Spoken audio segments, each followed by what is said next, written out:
देखिए हमारा आज का टॉपिक है क्लास 12 लेसन नंबर 4 डिटर्मिनेंट यानी कि सारणी। इससे पिछले हम पहले वाले वीडियो में हमने दो वीडियो बनाया है।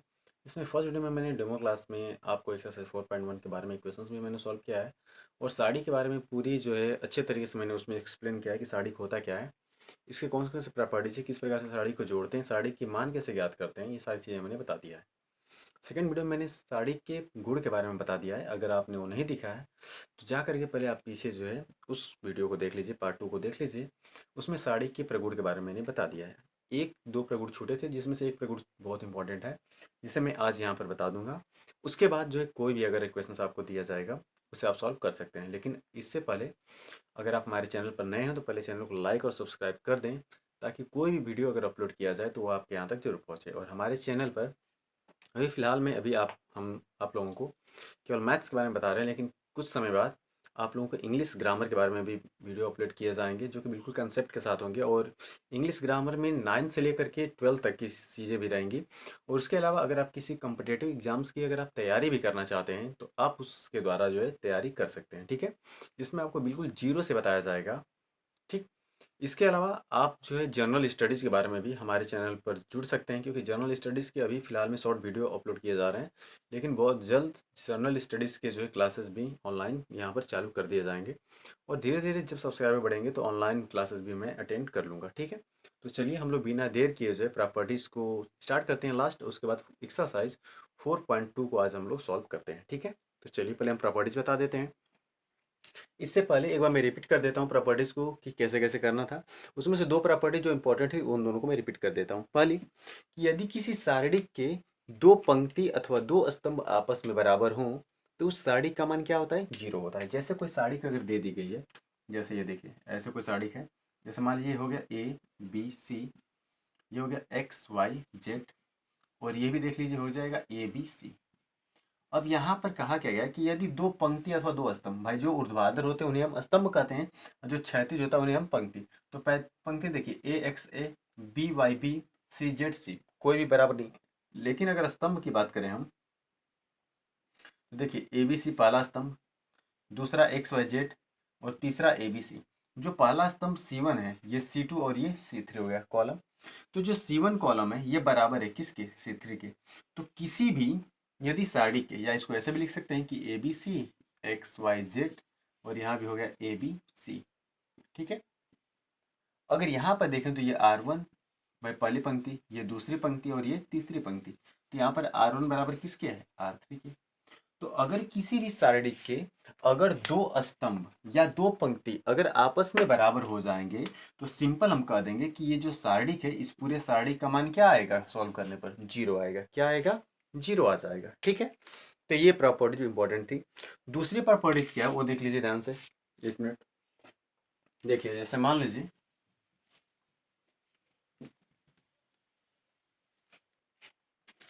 अगर किसी सारणी में किसी एक पंक्ति में अगर एक समान संख्या अगर गुणा किया जाए या कॉमन लिया जाए तो वो उस पूरे सारणी के मान में गुणा कर दिया जाता है। जैसे मान लीजिए यहाँ पर कोई एक संख्या है ए बी सी और डी ई एफ और मान लीजिए जी एच आई, ठीक है। अगर यहाँ पर मान लीजिए कि यहाँ पर के है, यहाँ के भी है और यहाँ पर क्या है के सी। अगर किसी भी एक पंक्ति अथवा एक स्तंभ में एक समान अवयव को गुणा किया गया है तो हम उसे उस पंक्ति से कॉमन ले सकते हैं। यानी यहाँ से हम बाहर इसको लिख सकते हैं ऐसे के, और ऐसे भी लिख सकते हैं कि A B C D E F और जी एच आई। समझ में आ रही बात। तो ये भी प्रॉपर्टीज आपको पता होना चाहिए। या अगर के इंटू ए अगर ऐसे कोई साड़ी दी गई है तो इस साड़ी को हम उठा करके ऐसे भी लिख सकते हैं, ठीक है। ऐसे दिया गया है तो उसको इतना भी लिख सकते हैं, या फिर ऐसे अगर साड़ी दिया गया तो इसे हम रिप्रेजेंट करके मतलब दोबारा ऐसे लिख सकते हैं, ठीक है। तो ये दूसरी प्रॉपर्टीज हो गई। अब तीसरी प्रॉपर्टीज है क्या जो इंपॉर्टेंट बहुत ज़्यादा है, वो यहाँ पर हम आपको एक्सप्लेन करने वाले हैं, ठीक है। पहले प्रॉपर्टीज को हम बता देते हैं, उसके बाद हम लोग इक्वेशंस को सॉल्व करेंगे। जैसे प्रॉपर्टीज बताई गई है कि यदि, याद रखिएगा कि यदि किसी सारणी के, यदि किसी सारणी के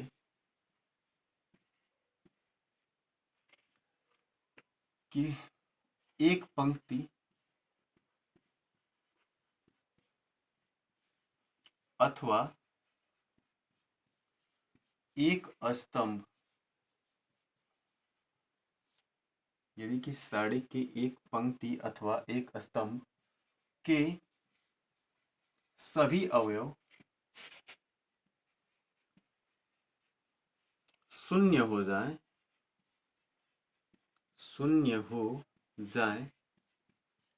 तो उस साड़ी का मान शून्य होता है। तो उस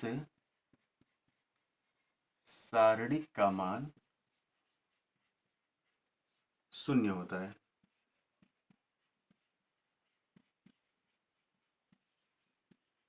ठीक है, जैसे कहने का मतलब ये है कि अगर कोई एक पंक्ति है या एक स्तंभ है, जैसे देखिए 3 2 5 0 0 0 4 2, इसमें जो पंक्ति दूसरी है इसके सभी एलिमेंट्स क्या है हमारे 0 0 है।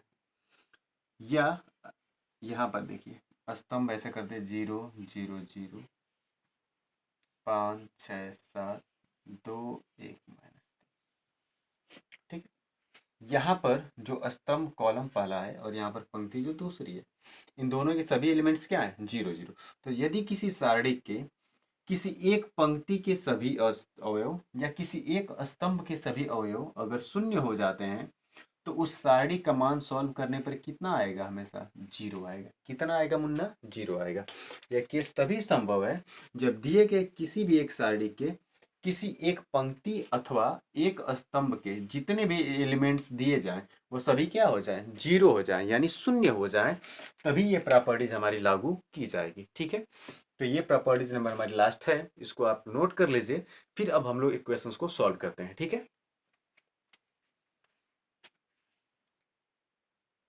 चलिए हम इसे इरेज करते हैं, उसके बाद हम लोग इक्वेशन सॉल्व करते हैं।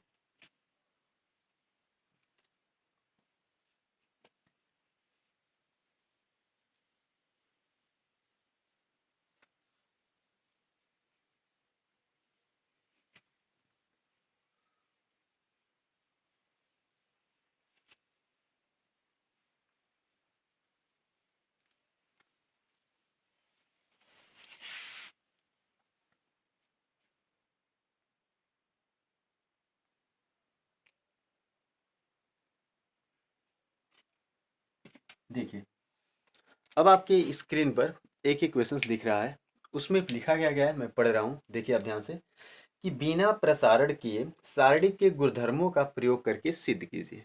मतलब हमें उसका प्रसार नहीं करना है। सारणी का प्रसार आपको बताए थे कैसे करना है, जिस पंक्ति को लेते थे उससे होकर जाने वाले पंक्ति और स्तंभों को छोड़ करके शेष अवयवों का क्रॉस गुणा कर लिया जाता था। आपको बताया गया था सारणी का विस्तार, जिसे सारणी का मान ज्ञात किया जाता था वही सारणी का विस्तार होता है। ठीक है, तो अब कह रहा है कि हमें विस्तार करना नहीं है, केवल उसके गुणधर्मों का यानी प्रगुणों का प्रयोग करना है, गुणधर्मों का प्रयोग करना है और प्रयोग करके बताना है कि साड़ी का मान कितना होगा। जैसे पहला सवाल लिखा गया है, ध्यान से देखिए, पहला इक्वेशन लिखा गया है, इसमें कहा गया है कि ये आपका दिया गया मान एक्स वाई जेड, ये है ए बी सी और ये है एक्स प्लस ए, ये है वाई प्लस बी और ये है जेड प्लस सी। कहा गया है कि बताइए गुणधर्मों का प्रयोग करके इस सारणी का मान क्या होगा, 0 होगा। क्या होगा, 0 होगा। हमने आपको बताया था कि यदि किसी सारणी के एक पंक्ति अथवा स्तंभ के अवयव अगर योगफल के रूप में हो तो उसे हम अलग अलग दो अलग अलग सारणी के योगफल के रूप में लिख सकते हैं। यानी कैसे, इसको हम अगर एक्सप्लेन करेंगे तो कैसे करेंगे, इसको हम ऐसे लिखेंगे कि ये हो गया x, ये हो गया y और ये हो गया z, और ये हो गया a, ये हो गया b और ये हो गया c, और ये हो गया x प्लस a, ये y प्लस b और ये हो गया z प्लस सी। अब अगर इसे हम एक्सपेंडेड कर देते हैं फॉर्म में, तो देखिए ये और योगफल के रूप में नहीं है तो ये ऐसे ही रहेंगे, और ये योगफल के रूप में है तो ये दो अलग अलग साड़ी बन जाएंगी। कैसे बनेगी, पहली साड़ी हमारी क्या हो जाएगी x, ये हो जाएगी y और ये हो जाएगी z, और ये भाई हो जाएगी a b और क्या हो जाएगी c। अब इसमें जो योगफल है उसके पहले अवयव को ले लीजिए, क्या पहला अवयव, x y और z, तो लिख लीजिएगा x y और क्या है z। ये पहली साड़ी, इनके बीच में किसका चिन्ह है, प्लस का, तो इसको हम लिख सकते हैं प्लस, और फिर अलग साड़ी बना लीजिए। ये अवयव अलग अलग हैं तो उसको रख लीजिए वैसे ही, एक्स वाई जेड। देखिए ए बी सी है तो इसको हम ए बी सी। अब यहाँ पर बचा क्या है, एक्स वाई जेड मैंने यहाँ पर ले लिया तो बचा क्या है, ए बी सी, तो यहाँ पर लिख लीजिए फिर ए बी सी। अब अगर आप देखें ध्यान से इन दोनों में, ये देखिए कॉलम हमारा C1, ये C2 और ये C3। यहाँ पर दिख क्या रहा है कि जो C1 है यह बराबर है किसके, C3 के। और यहाँ पर देखिए C1 कॉलम, पहला स्तंभ, दूसरा स्तंभ, तीसरा स्तंभ। यहाँ पर दिख रहा है कि जो C2 है ये अब बराबर है किसके, C3 के। तो अगर किसी सारणी के, अभी आपको बताया है कि अगर दो पंक्ति अथवा दो स्तंभ आपस में बराबर हो जाए तो उस पूरे सारणी का मान क्या होता है, 0 होता है। तो सीधे यहाँ पर लिख लेंगे कि ये सारणी का मान 0 और प्लस इस सारणी का मान भी क्या होगा, 0, अर्थात टोटल वैल्यू क्या होगी, 0। और हमें सिद्ध क्या करना था, 0, यानी ये हमने प्रूफ कर दिया। ठीक है, ये आपको दिखाना पड़ेगा कि दिए गए जो सारणी के उनके कोई दो पंक्ति अथवा दो स्तंभ के अवयव आपस में बराबर हो जाएं तो हम कह सकते हैं कि दिए गए पूरे सारणी का मान क्या है, हमारा 0 है। क्या है, 0 है। देखिए मैंने विस्तार करके लिखा है, आप इसको ध्यान से देख लीजिए। प्रॉपर्टी जो हमने बोला है आप यहाँ पर लिख भी सकते हैं। चलिए एक दूसरा इक्वेशन से लेकर के हम आपको दिखाते हैं कैसे करना है। दूसरा वाला देख लीजिए आप। देखिए इसको हम मिटा देते हैं।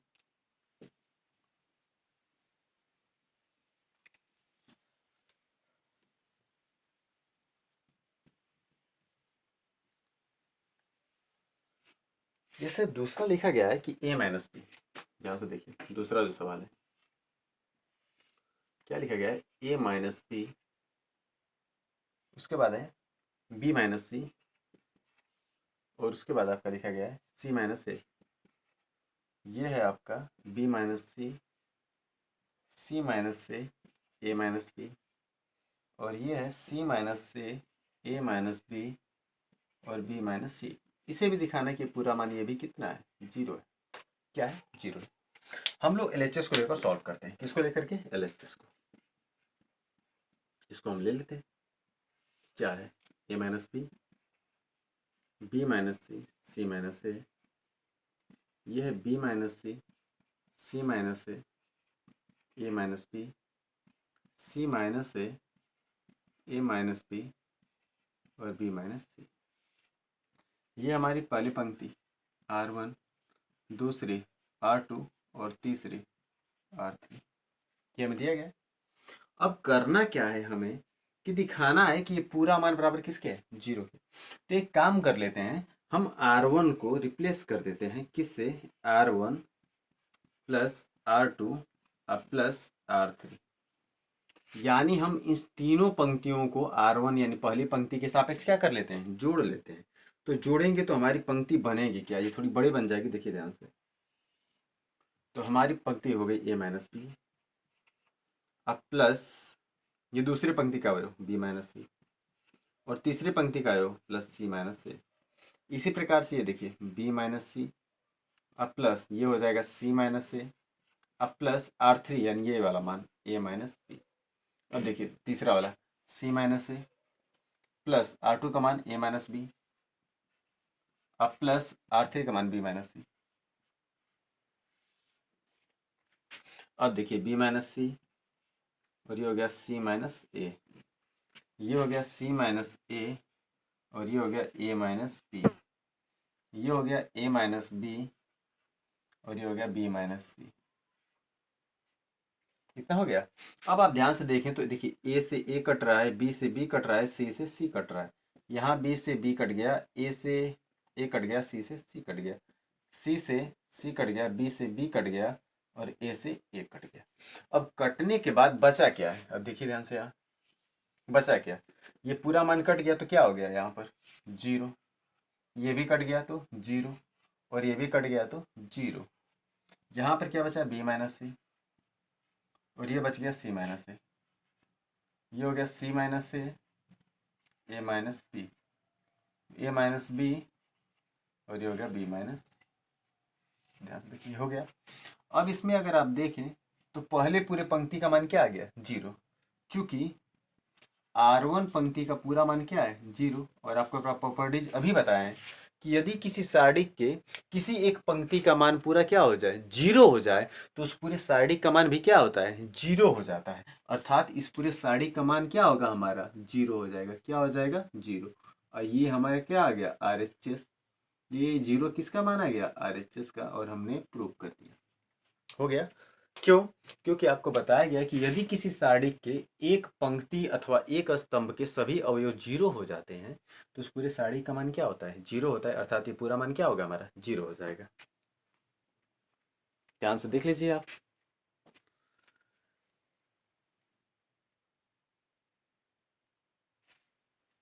ठीक है, चलिए हम इसको इरेज कर देते हैं।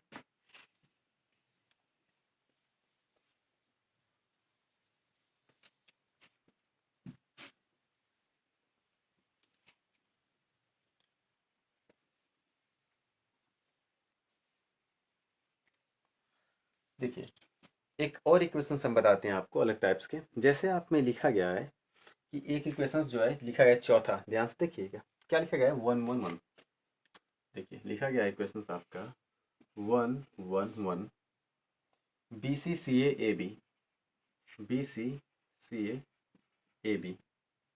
ये है A ब्रैकेट में B प्लस C, और ये है B ब्रैकेट में C प्लस A, और ये है C ब्रैकेट में A प्लस B।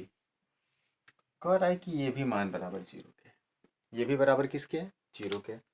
हम लोग LHS को ले लेते हैं। किसको ले लेते हैं, LHS को। देखिए अगर हम लोग LHS को अगर लेकर सॉल्व करते हैं तो LHS हमारा मिलेगा क्या, 1 1 1 BCCA AB। इसका अंदर मल्टीप्लाई कर लें अगर आप, देखिए AB प्लस AC, और ये हो जाएगा BC प्लस AB। इसका मल्टीप्लाई कर लेंगे तो AC प्लस BC, इस प्रकार से मिल गया। अब देखिए ये हमारा कॉलम C2, और ये कॉलम C3, और ये कॉलम C1। अगर हम कर क्या देते हैं कि यदि C2 को रिप्लेस कर देते हैं, C2 को रिप्लेस कर देते हैं, किससे रिप्लेस कर दें हम लोग, हम कर देते हैं कि C2 प्लस C3 से। यानी इन दोनों को आपस में क्या किया जाए, जोड़ दिया जाए। अगर हम जोड़ते हैं तो मान क्या निकलेगा, ध्यान से देखिए, ये हो जाएगा 1 1 1, इतना हो जाएगा। अब यहाँ पे देखिए ये होगा BCAB AC, तो ये इसको हम ऐसे भी लिख सकते हैं ना कि AB प्लस BC अब प्लस AC। इन दोनों को जोड़ लेंगे तो ये भी देखिए AB प्लस BC अब प्लस AC। इसको भी जोड़िए आप तो AB plus BC plus AC। ये हो गया हमारा। एक मिनट में, सॉरी, देखिए ये बचा है लास्ट वाला क्या है, AB plus AC, BC plus AB, और ये हो गया AC प्लस BC। अब करते क्या है कि देखिए AB plus BC plus AC, ये सभी अवयव यहाँ पर जो C2 वाला कॉलम है उसमें एक समान है। हम इन सबको कॉमन कर लेते हैं, तो कॉमन करेंगे तो हमारा मिलेगा क्या, ध्यान से देखिएगा। कॉमन करने के बाद हमारा मान जो बचेगा वो कुछ इस प्रकार से बचेगा। क्या बचेगा कि AB plus BC plus CA हमने कॉमन कर लिया। तो कॉमन करने के बाद हमें बच गया 1 1 1, और यहाँ भी बच गया 1 1 1, और ये देखिए बच गया AB प्लस AC, और यहाँ बच गया BC प्लस AB, और यहाँ बच गया AC प्लस BC। इतना बच गया। अब अगर आप देखें तो यहाँ पर देखिए जो C1 कॉलम दिख रहा है और ये जो C2 कॉलम दिख रहा है, लिखेंगे चूंकि जो C1 है ये बराबर है किसके, C2 के। अब दो कॉलम आपस में क्या हो गए, बराबर। और जब किसी भी सारणी के दो मतलब पंक्ति या दो स्तंभ आपस में बराबर हैं तो उस पूरे सारणी का मान क्या होगा, जीरो। यानी ये पूरा मान जीरो हो गया। यानी AB plus BC plus CA into ये पूरा मान हमारा क्या हो जाएगा, जीरो। अब मल्टीप्लाई करेंगे तो ये पूरा मान क्या हो गया, जीरो, और ये किसकी वैल्यू निकल गई हमारी, RHS। और ये मैंने प्रूव कर दिया। देखिए कितना ईजी है, बस आपको थोड़ा सा दिमाग लगाना है कि किस प्रकार से आपको कॉमन लेना है, क्या करना है, और आपका सारा इक्वेशन सॉल्व हो जाएगा।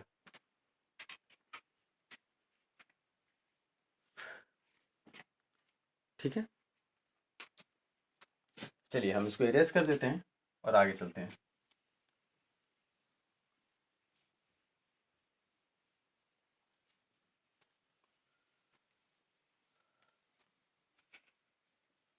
अब इसमें के दो इक्वेशंस आपके बचे होंगे, उस इक्वेशंस को आप ट्राई कीजिएगा, नहीं आएगा तो फिर कमेंट्स बॉक्स में आप बताइएगा, फिर हम उस इक्वेशंस को बता देंगे आपको, ठीक है। अब चलिए हम लोग दूसरे टाइप के इक्वेशंस को देखते हैं। अब आपकी स्क्रीन पर एक और इक्वेशन दिख रहा होगा, उसमें पूछा क्या गया है, हम पढ़ रहे हैं, आप देखिए ध्यान से। लिखा गया है कि साड़ी के गुणधर्मों का प्रयोग करके सिद्ध कीजिए। मतलब हमें साड़ी के गुणधर्म का प्रयोग करना है, और इसमें यह शर्त नहीं है कि आपको विस्तार नहीं करना है। आप गुणधर्म का प्रयोग भी कर सकते हैं और उसका आप विस्तार भी कर सकते हैं, ठीक है। तो हमें दोनों कंडीशन यहाँ पर दी गई है कि गुणधर्म का प्रयोग भी कर सकते हैं और उसका हम विस्तार भी कर सकते हैं, ठीक। तो चलिए हम लोग उसमें से पहला इक्वेशन आपको देखते हैं। उसमें से तो एक इक्वेशन उसमें लिखा गया है, देखिए जो डिफिकल्ट थोड़ा है उसी को हम बता रहे हैं, बाकी क्वेश्चन आप खुद सॉल्व कर लीजिएगा। देखिए पहला जो इक्वेशन है कि 0a माइनस बी माइनस ए 0 माइनस सी और ए बी और सी दिया गया है। इसको बहुत ईजी, आप विस्तार करिए। देखिए इसमें अधिकतर अवयव एलिमेंट्स आपके जो अवयव हैं 0 हैं, विस्तार जैसे ही करेंगे पूरा गुणधर्म के प्रयोग से उसका मान क्या होगा, 0 हो जाएगा। हम दूसरा बता दे रहे हैं। उसके बाद देखिए आगे आगे जैसे जैसे इक्वेशंस हम बताते जाएंगे, आप इक्वेशंस को ध्यान से देखते जाइएगा, ठीक है। देखिए इसमें इक्वेशंस एक आपको दिख रहा है, लिखा गया है कि a minus A square B C. देखिए इक्वेशन दिख रहा है minus A square B C, एक minus A square A B है, सॉरी ए बी है, minus A square A B, और यहाँ पर है ए सी, फिर है बी ए, और ये हो गया minus B square B C, और यहाँ पर आपको लिखा गया है कि सी ए, और ये लिखा है सी बी, और लिखा है माइनस सी स्क्वायर, और ये बराबर हमें सिद्ध करना है 4a स्क्वायर बी स्क्वायर सी स्क्वायर। यहाँ से देखिए जिस प्रकार से हम इसको सॉल्व करेंगे, इसी प्रकार से जो भी इक्वेशंस इसमें आपको दिए गए हैं वो सारे इक्वेशंस आपको इसी तरीके से सॉल्व करने हैं, ठीक है। तो चलिए हम लोग इक्वेशंस को सॉल्व करते हैं। देखिए होगा क्या, अगर इसे हम सॉल्व करते हैं तो क्या मिलेगा, हमें मिल जाएगा, देखिए LHS ले लेते हैं हम लोग, LH। अब LHS में से हमें करना क्या है, देखिए ये हो गया minus A square A B A C, B A minus B square B C, C A C B minus C square. एक काम कर लेते हैं, इसमें से ए स्क्वायर कॉमन कर लेते हैं, इसमें से बी स्क्वायर और तीसरे में से सी स्क्वायर, ठीक है, कॉमन कर लेते हैं। यानी R1 पंक्ति, R2 पंक्ति और R3 पंक्ति। R1 से ए स्क्वायर, R2 से बी स्क्वायर, R3 से सी स्क्वायर अगर हम कॉमन कर लेते हैं, यानी A square into B square into C square अगर हम कॉमन कर लेते हैं तो यहाँ पर बचेगा -1, और ए स्क्वायर कॉमन कर लिए तो बच गया बी अपान ए, और यहाँ से भी कॉमन कर लिए तो सी अपान ए। यहाँ पर बी स्क्वायर कॉमन किया हमने तो क्या बचेगा, ए अपान बी, यहाँ बचेगा -1 और यहाँ बच जाएगा सी बाई बी। यहाँ से सी स्क्वायर कॉमन किए तो यहाँ बचेगा ए बाई सी, और यहाँ बच जाएगा बी बाई सी, और ये बच जाएगा -1। ये हमें इतना आ गया, ठीक है। अब करना क्या है, यहाँ से इसका विस्तार कर देते हैं। तो देखिए हो गया A square into B square into C square. अब विस्तार जब करेंगे आप देखिए -1, जब -1 तो इससे होकर जाने वाली पंक्ति और स्तंभ को छोड़ दीजिए, यानी ये और ये तो छूट गया, तो बचा माइनस का माइनस में गुणा करेंगे तो +1। अब माइनस बी बाई सी का सी बाई बी में गुणा करेंगे तो बी का सी में गुणा करेंगे तो ये हो जाएगा बी सी, अब बट्टे में बी का सी में गुणा करेंगे तो नीचे भी बी सी। पहला एलिमेंट्स प्लस में, दूसरा किस में होगा माइनस, तो माइनस क्या लिया जाएगा बी बाई ए। अब बी बाई ए जब आप लेंगे तो इससे होकर जाने वाली इस स्तंभ को और इस पंक्ति को छोड़ देंगे, और जैसे ही छोड़ेंगे तो बचा क्या ए बाई बी -1 का ए बाई बी में गुणा करेंगे तो ये माइनस ए बाई बी हो जाएगा, और ए अपान सी का सी बाई बी में गुणा करेंगे तो माइनस, देखिए सी का ए में गुणा करेंगे तो ए सी हो जाएगा, अब बटे में बी का सी में गुणा करेंगे तो बी सी हो जाएगा। और देखिए हमारा पहला मान ये माइनस में हो गया, अब किसका मान लेंगे प्लस में, तो ये अगर प्लस में लेंगे तो प्लस में क्या आएगा सी बाई ए, और अगर प्लस में सी बाई ए अगर आ गया आपका मान तो देखिए इससे होकर जाने वाला स्तंभ ये हो गया और पंक्ति तो वही रहेगी, तो बी बाई सी का ए बाई बी में गुणा करेंगे तो A B upon B C, A B upon B C. और देखिए ये माइनस का माइनस में गुणा करेंगे तो माइनस माइनस क्या होगा प्लस। अब 1 का ए बाई सी में गुणा करेंगे तो ये ए बाई सी हो जाएगा। अब विस्तार करिए, देखिए ए स्क्वायर बी स्क्वायर सी स्क्वायर, देखिए ये कट जाएगा तो मान 1 माइनस वन, 1 - 1 कट कर मान कितना हो जाएगा 0। अब माइनस देखिए बी बाई ए हो गया, और यहाँ से देख लीजिए यहाँ सी से सी कट गया, माइनस ए बाई बी और minus A by B, plus देखिए सी बाई ए, यहाँ देखिए बी से बी कट गया तो यहाँ हो गया ए बाई सी अब प्लस ए बाई सी।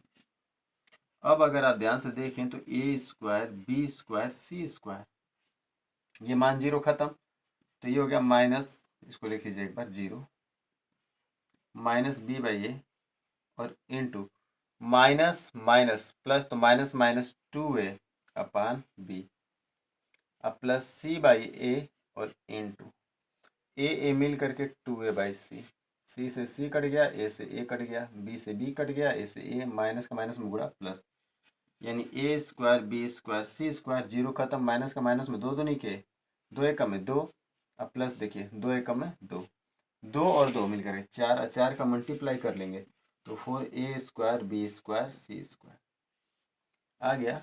और ये हमारा क्या मान है RHS, और ये हमारा क्या होगा आंसर। ठीक है, तो इस प्रकार से आप प्रगुण का प्रयोग कर सकते हैं और उसका आप विस्तार भी करके लगा सकते हैं। ठीक है, ध्यान से क्वेश्चन देख लीजिए, स्क्रीनशॉट ले लीजिए, फिर आगे चलते हैं हम लोग।